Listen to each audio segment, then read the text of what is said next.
It's Thursday after work. We're going to walk around Universal Studios and check out some Halloween Horror Nights updates. We are days away from Halloween Horror Nights officially opening. Hard to believe, but we're here. Universal has added a bunch to the scare zones and, more importantly, merch to the stores. So there was a shirt that I saw that dropped yesterday. I want to try to pick it up today. I figured as a bonus, I'll take a look around and see what's going on. First thing we're going to do is take the escalator up on City Walk and check out the Red Coconut Club, which is now again being transformed to the Dead Coconut Club. And outside of Red Coconut, you can see some of the transformation taking place here already. Dead Coconut Club this year featuring Vamps and Blumhouse. Blumhouse literally in the house. My understanding is that there'll be Vamps on one floor and Blumhouse on the other floor. Of course, I am subject to be wrong. In any event, here we go. Dead Coconut Club. I think we'll see this recurring theme here today around Blumhouse, which I am affectionately calling it the spackle of Halloween Horror Nights. Anywhere that there's a potential gap, Blumhouse. I think a lot of people are going to be wondering why so much Blumhouse. Why? And there's a couple of reasons. One, it's the one property that they still kind of have their hooks into and some ownership over. Two, some of it's planned. But most importantly, three, they can plug in and play with any of the characters. They're all fairly easy to replicate. Outside of like Five Nights at Freddy, which, not here this year. Not that difficult to put Blumhouse movies or properties out into the parks. More importantly, here we are. Look at this. The signage is up. And by the way, this video is going to be very down the middle and honest, at least my honesty, my honest feelings. I think there's a lot of folks that are upset when people kind of aren't glowingly reviewing everything, or if they're not being overly positive. I do love Halloween Horror Nights, and I can't wait to see it this year. Yeah. But we're going to start with things like this. What does it mean? The colors here are very reminiscent of what they're using for the iconic characters this year, surreal and sinister, but also still missing like a key element of what was on the artwork with what folks have affectionately called Otis, but also vastly different than any of the merchandise that they've produced so far, which is all kind of punk rock themed.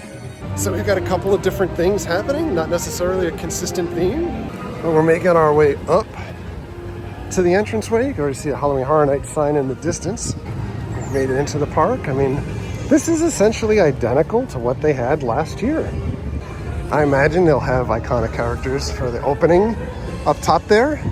Oh, we've got kind of drapery for the different colors represented by the different characters. We'll take a lap around the park here. All right, we're gonna head up into Hollywood and see what's out. I see something out over there. This is the Demon Queen Zone. I know I keep calling it the Scream Queen Zone, but it's Demon Queens. And my thought was they really wouldn't have anything in this zone because the parade needs to come in and out of this. So you can see they just have like two small platforms here. They look pretty cool, but they're also mobile. We have this portal looking thing. And interestingly enough, there's really no place here for anybody to stand. So I guess this will just be a set piece to accentuate the scares. And we've got our lights and speakers. The parade is going by as it goes back in, ironically enough, with Ghostbusters happening at this moment. Little Stay Puft for everyone. Maybe we'll see him in another week inside the house. And here's the other platform. This one has vines growing on it. Interesting. And the portal is kind of all viney. Again, really nowhere for anyone to stand, although there's speakers in front of the portal. Tribute store set to open next week. We'll take a peek at the exterior of that in a little bit. Well, let's see what we've got merch-wise here. More odd choices, as I was talking about before, where it's just Little Boo based.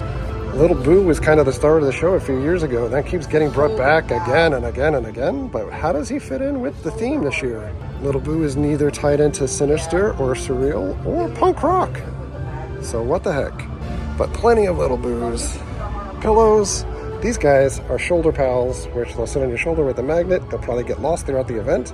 So you can either buy one now or you can find them along your pathway throughout Halloween Horror Nights when the event's going on, because they're going to fall off everyone's shoulders like they do at Disney. You have this Little Boo pass holder here too, with your extendable string. And next to Little Boo is Punk Rock Heaven here, including this little Christmas ornament, another pass holder lanyard stretchy thing. The new Chucky popcorn bucket is here.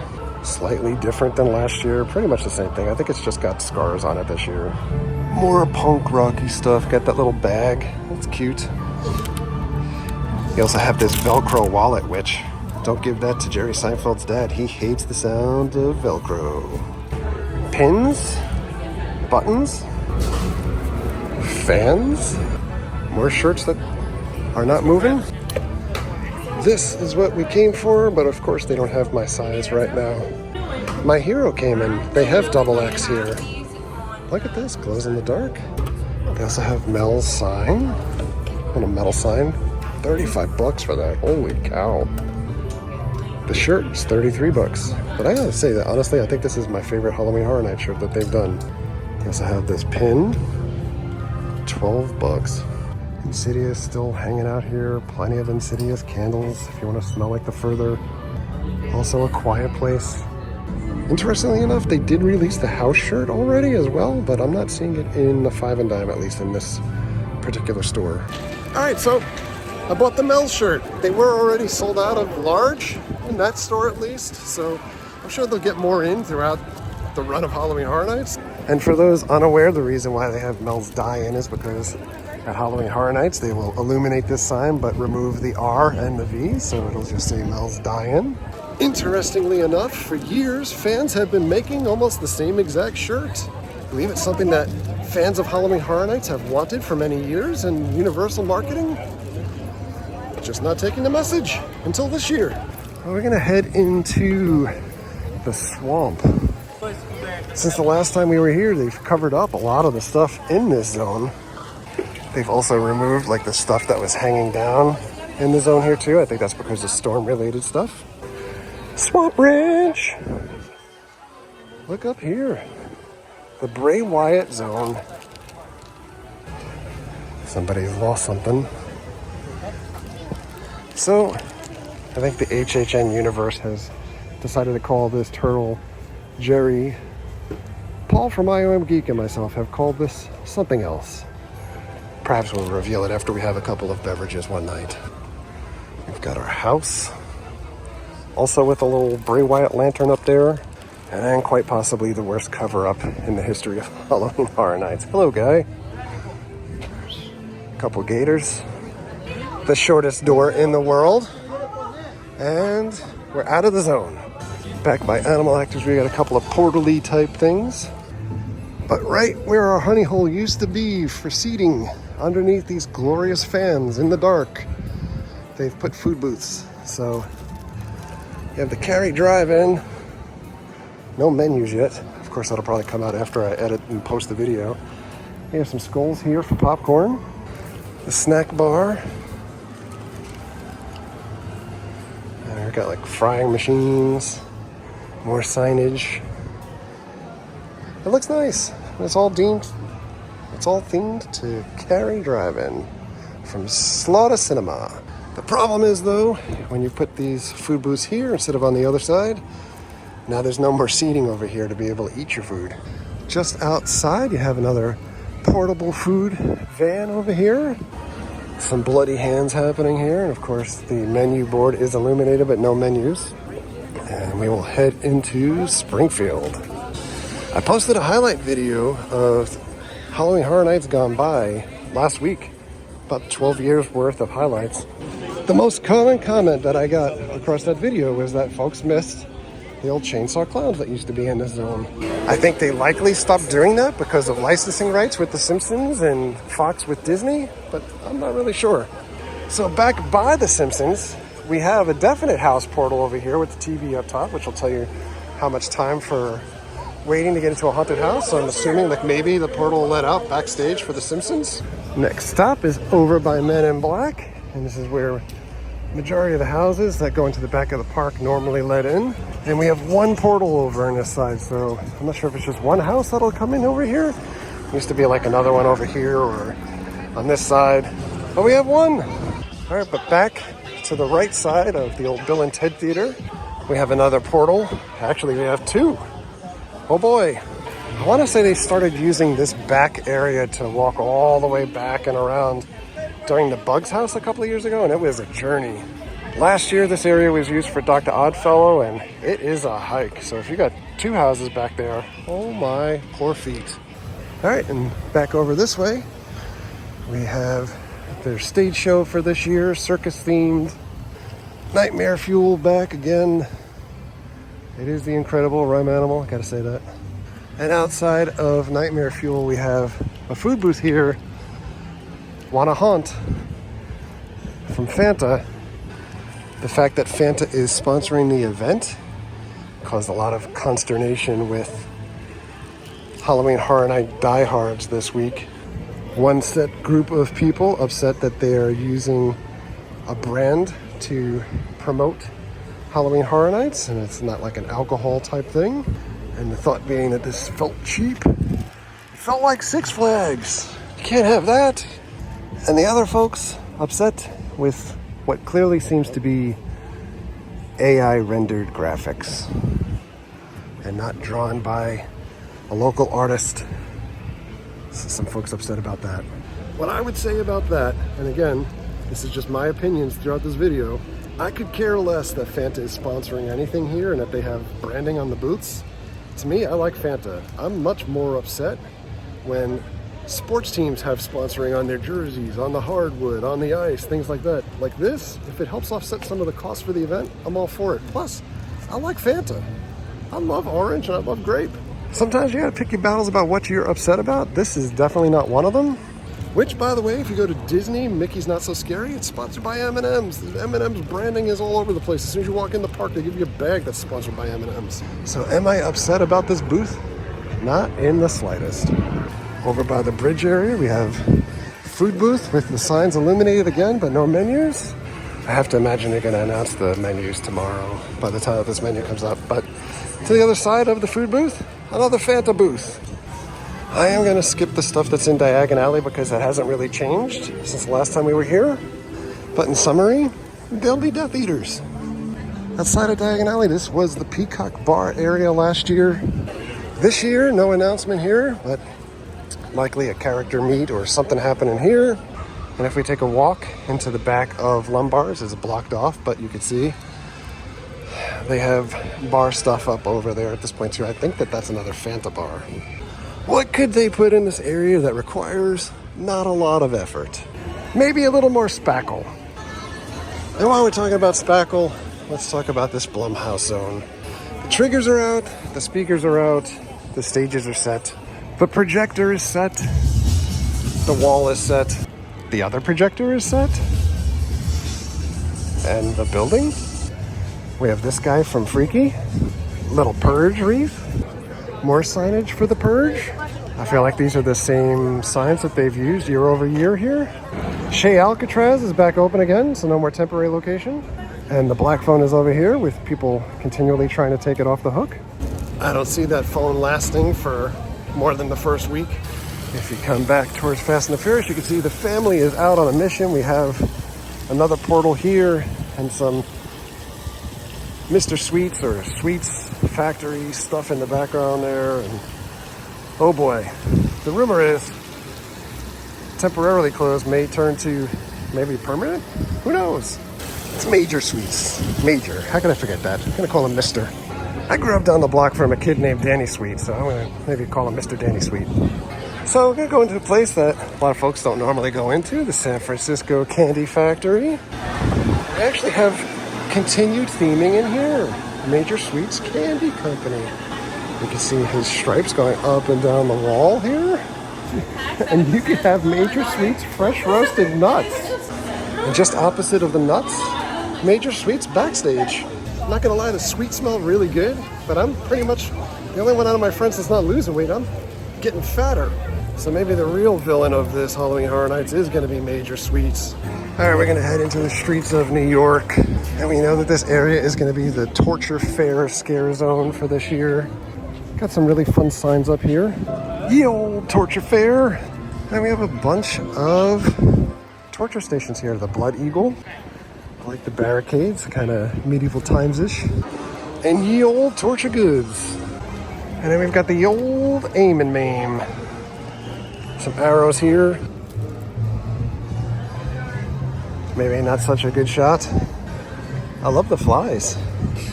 Oh, and some bloody apples there too. How do you like them apples? And you got this guy that's hanging upside down. People always hanging upside down. But arrows everywhere. And over here you have the brazen bowl. That's pretty cool. Someone's going to be roasting over this thing. You see a trigger here, or 2 triggers for people to be on stage, but nifty. And just a little while longer, we've got the breaking wheel. Oh my God, I thought those crows were for real. Is it ravens or crows? This should make classic Horror Nights fans pretty happy to see these guys back. Got a rat down there too. Another rat.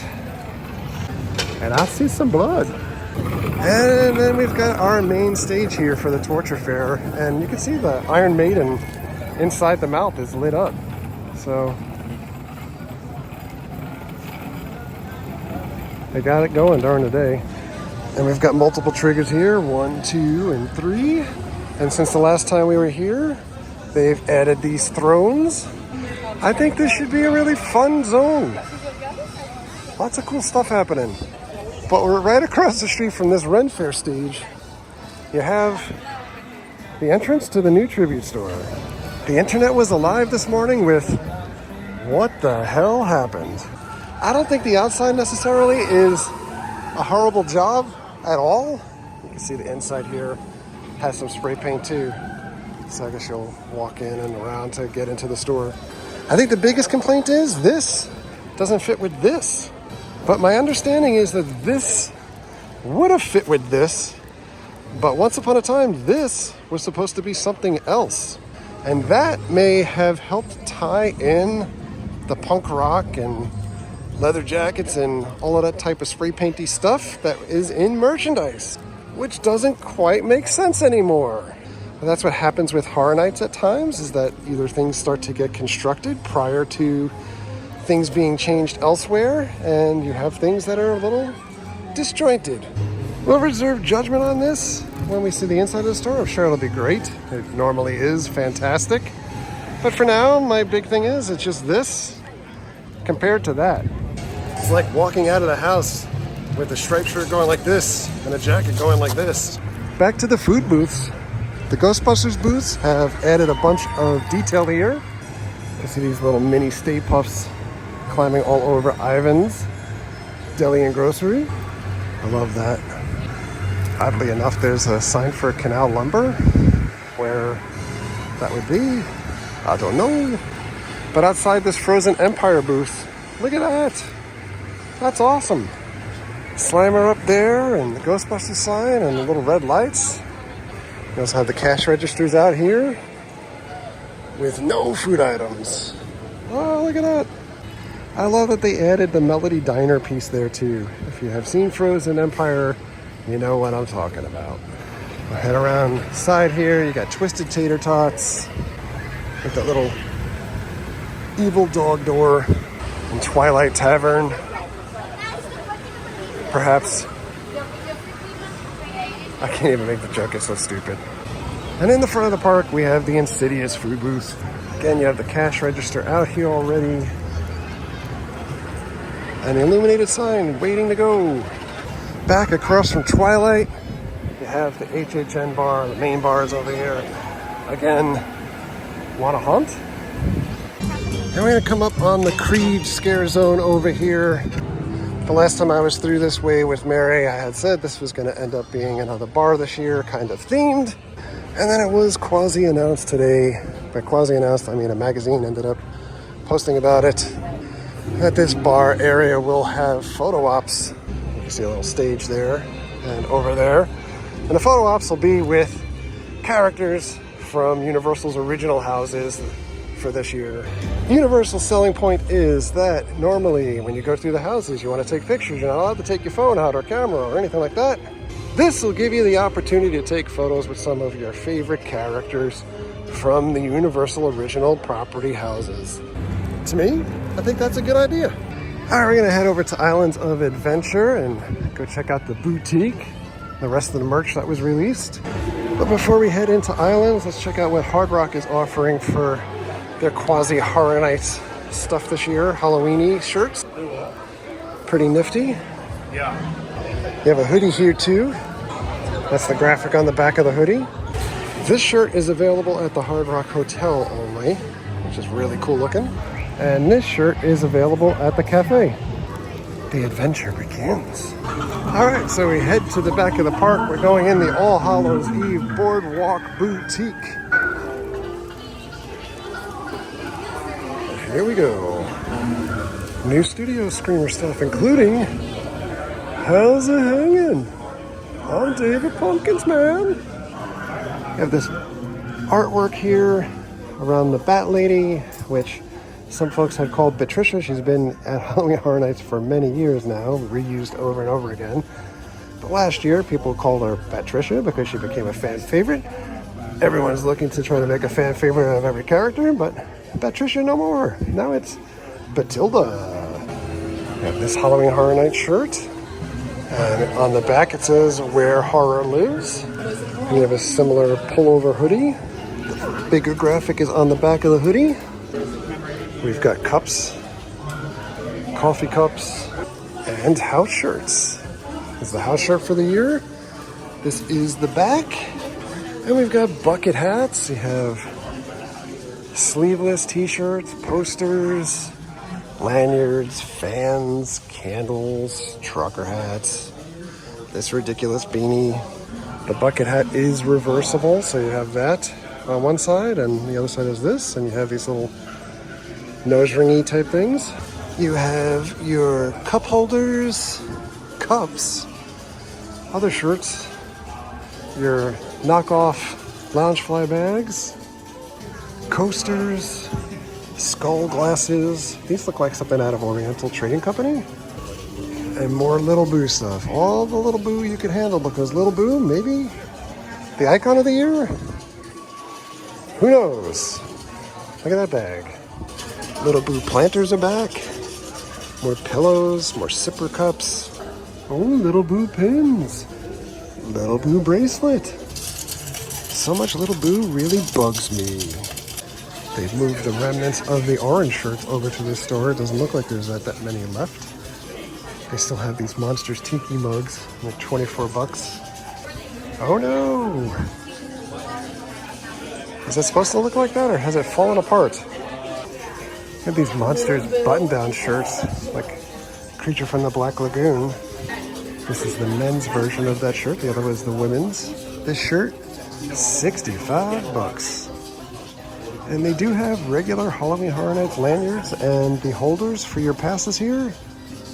I like the pass clip, has that little eyeball on it. They have a little blue bag, and it's Mr. Danny Sweet's hat. So I ended up getting the house shirt and the bucket hat. And so much for saying I don't like the merch this year. The other day when they released the house shirt as well as the Mel's Diane shirt, I immediately said, I love the use of the color this year. You know, I have a lot of black shirts, and people have criticized, like, hey, you go out in the heat, like you're wearing the black shirts. No doubt about it. But I love mixing things up and injecting color into things, and they certainly went wild with some really bright stuff here. It'll be interesting to see what other merch they have this year. The Little Boo stuff I could do without. Like I said throughout the video, it really is kind of a hodgepodge of putting things together here. I'll go back again about the zone in New York. That's the medieval fair zone, or Ren Fair, versus what it potentially could have been, and the reason why the store is so out of place. Those types of things happen often with Horror Nights, where they may start off with ideas, and they have ideas now for next year. Some of it may tie into IPs that don't come to fruition because either the IP owner doesn't agree on what they want to do, or they just don't want the IP presented whatsoever, or maybe they don't lose, or maybe they lose the bid battle for obtaining the IP, like maybe what happened with Six Flags getting all of the Saw and Stranger Things and stuff like that this year. And then there's times that things don't work logistically. Like there was a big rumor that Triplets was supposed to be something else this year. And honestly, we did the behind the scenes tour a week ago. We put a video up for that. I'll put a link to it here. The stuff that was in Triplets gave no indication that it was ever supposed to be a prior property. And I think that's because the switch happened while it was still in design phase or development phase. And likely that's what happened with the Scare Zone that's in New York. You know, sometimes, like, even when it's beyond original development or talking stage, they just figure, like, can't do something for a specific reason, and they call an audible, and sometimes those audibles are super fantastic, and sometimes not so much. The Ren Fair or Medieval Fair, it looks awesome. The jury's out on what the store will look like inside, but I have faith. On the way out of the park, I do want to give you a shot of this. That's HHN Jail. If you are out of control at Halloween Horror Nights, disruptive, drunk beyond what you should be, etc., that's where the cops take you until they take you to the actual jail. All right, so I'm gonna wrap up the video. I was gonna make a trip over towards Aventura because I saw that their hotel lobby has been done over, and just so folks know, normally every year for the last few years, Cabana Bay has kind of been the home base for all things like Horror Nights and extra photo ops and things. Like they really cool Stranger Things photo op years back, and Jack when he came back, and also Chucky. I think Chucky might have been last year. Some fun things going on there too. This year they're spreading the wealth and kind of injecting Horror Nights across all of the hotels. So this morning at Aventura, at least, aliens and like a photo op and stuff around the bar kind of showed up to me. Almost kind of looked like Spinal Tap-ish, where the thing doesn't fit around the bar the whole way, and maybe they misjudged like the size of things and stuff. If you've seen Spinal Tap and Stonehenge, you know what I'm talking about. If not, that's not a funny joke to you. But in any event, I didn't make it over there. We'll be staying at the hotels for opening weekend too, so we'll check out the hotels and walk around and see what's going on at the places. But for now, we're gonna get out of here. The only other thing I would say, as far as opinions on things, I know everybody wants to be super positive about Horror Nights, and there's some people that want to be super negative. Everybody has their opinions, and you know, everybody always says opinions are like assholes. Everyone's got one, and that's the reality. And there are going to be some things that you like and some things that you don't like. The only thing I'd say is just be honest and truthful, and that's all that matters. You don't have to love everything. You don't have to hate everything. And I'll be honest, like last week, as far as going into Triplets of Terror and doing the backstage piece, I'm not going to get into spoilers, but I thought that was going to be the worst, because that was supposed to be, or at least that space was supposed to be used for something else once upon a time. And I was blown away by the scenic that's in there. It's super gore-tastic. It was really, really cool stuff. I'm looking forward very much to seeing that house in operation with scare actors in it. And who knows, this could be the best year ever. We just don't know. And everybody just like goes into things with low expectations, and you know, let's just hope for the best. And you know, one way or the other, it's going to be a really fun year, because we're going to be there with family, we're going to be there with friends, we're going to be there with all of you, and we're going to share our experience. So on that note, thanks a lot for coming along. Thank you very much for all of your likes, comments, and subscriptions. Treat others the way you want to be treated. Have a great night. We'll see you guys.